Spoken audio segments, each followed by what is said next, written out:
so much cask strength in the world. We're going to help you choose which ones to find that sit on the shelf pretty much daily.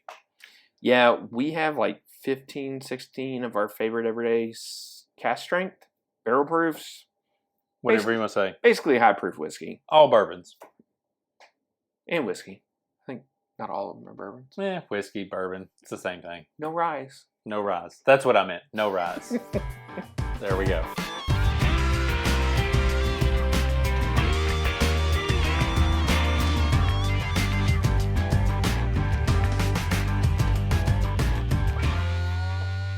Welcome back to another edition of Bourbon Kingdom. I'm David. And I'm Zach. And today we are going to kind of give you a list of kind of everyday cask strength barrel proof whiskeys and bourbons that are available, generally speaking, hopefully in your area.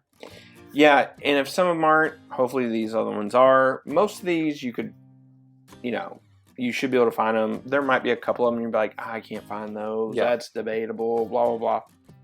I get it. There's so many on this list. You shouldn't hopefully have an issue trying to find one. And the price range goes from $20, $20, $25 to $120-ish bucks. 130, 150 depending on the bottle. Yeah. Really quick, the only one we currently don't have because it's at Dave's house is the Still Austin Cask Strength Bourbon. I think we'll let me back up here. We're going to talk about all this today. In another future video, we will be doing a big blind of all of these. Yeah. So that day will be a long day of recording. But we'll kind of decide our favorite cask strengths from there. Yeah, for sure. So, all right, hit the like, subscribe, turn on the notifications, and that way you can be made aware of videos when they pop up. All right, let's get this going. We got a lot of bottles to talk about. Yeah, we do. All right, well, we'll just start with the closest one. The Old Route 8, this is from Augusta, and this one is actually really good. It's sneaky good. It really is actually my second one I bought. I've not bought any of them, but not cheap. This is arguably the most expensive bottle on the list. Yeah, that one's like $140. Do you think every time I get a bottle, I should just chug it? Just do like a little bit. Let's do it. Like 15 shots. Yeah, it'll be good. You do it. I'm not doing it because I got to drive home. Yeah, so drive. I'll have two kids to deal with upstairs. And the 2-year-old's going to be feral by the time I see her. All in all, this is probably one of the better things that Augusta puts out. Yeah, I mean, I've had some of their single barrels that are great, but I think these are sneaky, really, really good. So price is a little high, but quality-wise, it's good. Really, really good. Yep. Next on the list is the Nashville Barrel Company. This is the age, it's 6 years, small batch, cask strength. We have talked about Nashville Barrel Company over the last little bit. They've been doing a lot of really good stuff. This small batch cask strength is no different. Just really, and some of their single barrels and barrel picks and stuff like that have been just phenomenal. So this has sneakily became like my favorite. There's a couple single barrels I like more, but this is like arguably like my favorite thing. Yeah, like this is actually really dang good.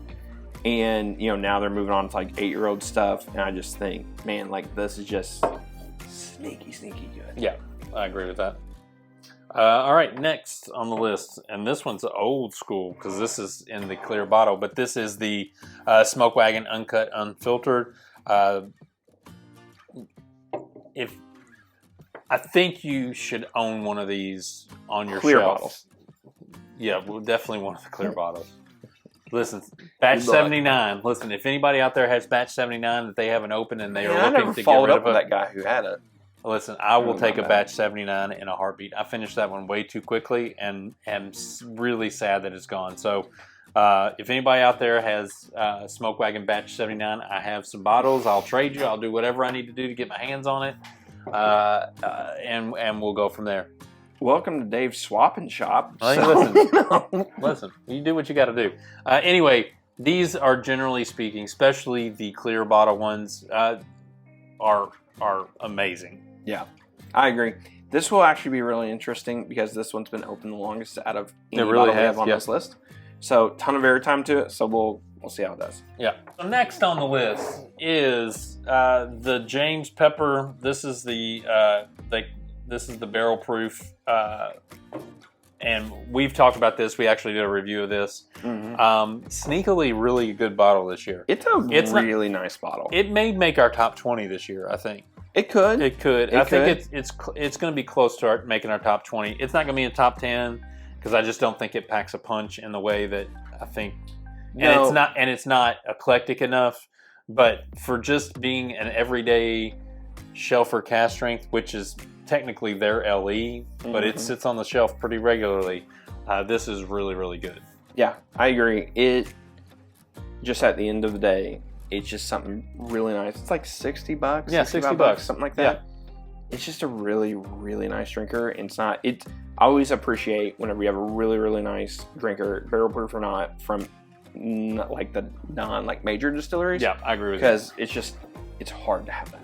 Yeah. Next is the Chattanooga, which you all know. Cast strength. Yeah. Well, we know it's cast strength because we said sometimes they're barrel proof. Barrel proof. Yeah, cast strength. it's all the same thing. But this is the 111. We have talked about this extensively on our channel. If you just look up Chattanooga on our channel, you'll know this is one of those bottles that we just, from a value standpoint, it's just really good. And for the price, what are these, like 40 something? I think I bought mine like when it was like either $35.99 or $40.99. I think they've went up a smidge since I bought this. But these are fantastic. They're very unique in the sense like they're very small blends. I think they're like 20 barrel blends, 5 to 20 barrel blends. Yeah.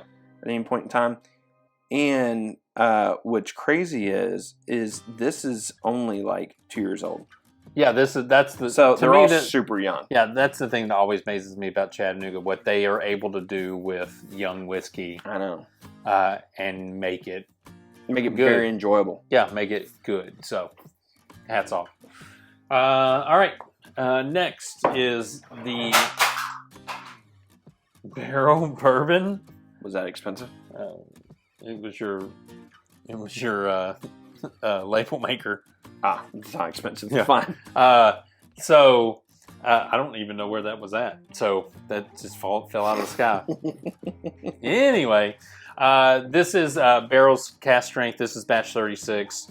If you know anything about our channel and you've watched our channel, you know that from 33 to present day 36, they've all been really good.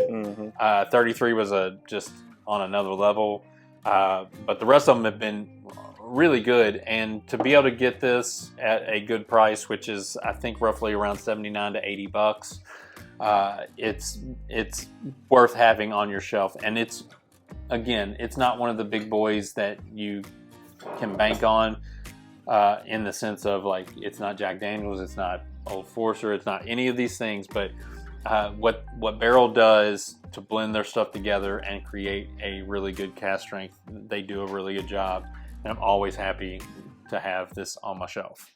Agreed. And I'm making that face, by the way, because it smelled like it would be like a toasted barrel proof. I was like, where did that come from? I haven't really even tasted this since we did the review. I know. Oh yeah, I know.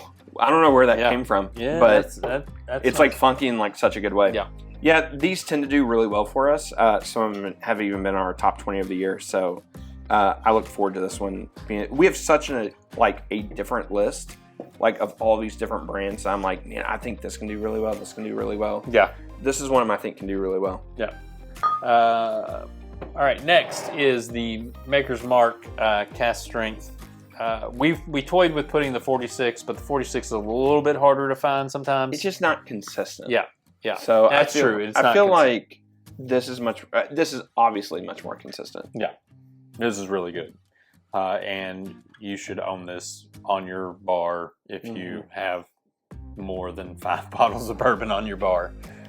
To me, of all the Maker's Mark, this would be the one outside of Cellar's Age.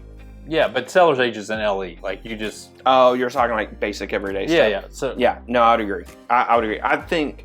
Yes, all these batches are different. Yes, you can have a batch that's, a little bit different proof here or there. They're all pretty close, but still a little different. I think this one is incredible. I remember whenever I bought this, I bought it. I liked it so much I went back and bought a couple more. Yeah. This is, I think, the last one I have. I think it's 109 proof. Yeah, 109.7. I have this exact bottle at my house. And I just think it's really good. Yeah, like it's so good. It tastes so similar to an OWA. It's not even funny. Yes. So I want to do kind of a good weeded battle against each other with the new Bardstown High Wheat, OWA, the Cask Strength. To me, all those ones that hover around the 105 to 110 mark, yeah, I think would be a good blind to do together. Probably. So, I don't give many good video ideas, but write that one down because that's a good one. Thank you. Next on the list is the Jack Daniel's Single Barrel Proof. Think this is contender to win it?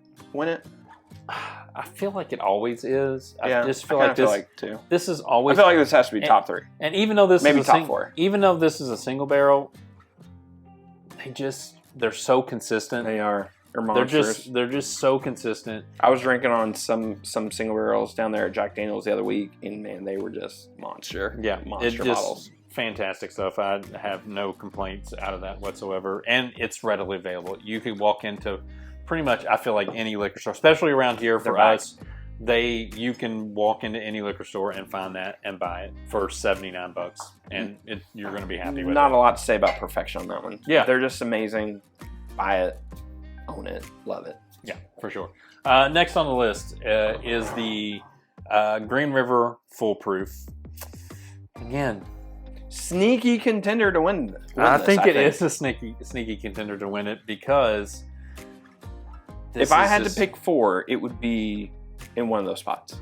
I think this would be in my top 4 too. Just like thinking through it, this will be in my top 4. Yeah, I agree.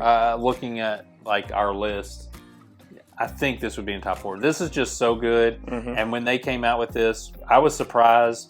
But everything that Green River has put out this year has been pretty decent.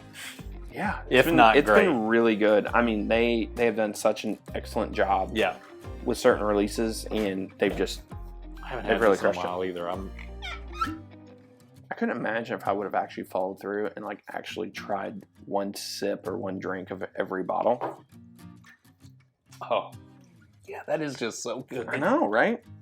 Good spice forward on it in front of. Ooh, that's so good. Yeah, really happy with that one. Next is what list? I feel like this is just what we do with any of these lists is we put Benchmark in there because Benchmark just has a way of finding itself in there and being a really good bourbon that holds up. If they don't win it, they place in like top 3, top 4. This is one of them I'll put on there and say like this has a good shot at winning it. I agree with you. And like out of the 4 bottles, like it's just every time I look at Benchmark, I'm like, it probably won't do well in either single barrel. Like I think it won our bottle and bond. It did win our and I think single barrel did it. I don't know if it won, but it like placed high. It was high though. Yeah. So I'm like, and we kind of always like, like whatever. But I'm telling you guys, for it being $20-$25, whatever it is, they do an excellent job with it. Yeah, for sure. All right. Next is the Elijah Craig Barrel Proof. Now, some would say that this is allocated, and in some ways it is allocated, but it's allocated in the way that Henry McKenna's allocated, where there's just a lot of them, and they are out there a lot. And so I don't want to call this like lightly allocated, but maybe that's that's allocated light, maybe. You should be able to find it. If not the C batch, the B and the A batch. Yeah, hopefully. We just put the C batch because that's the last one we got.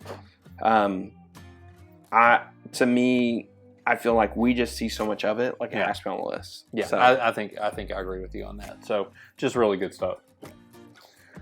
And then what list would be complete without a rare breed on it? Probably the main contender to win it all.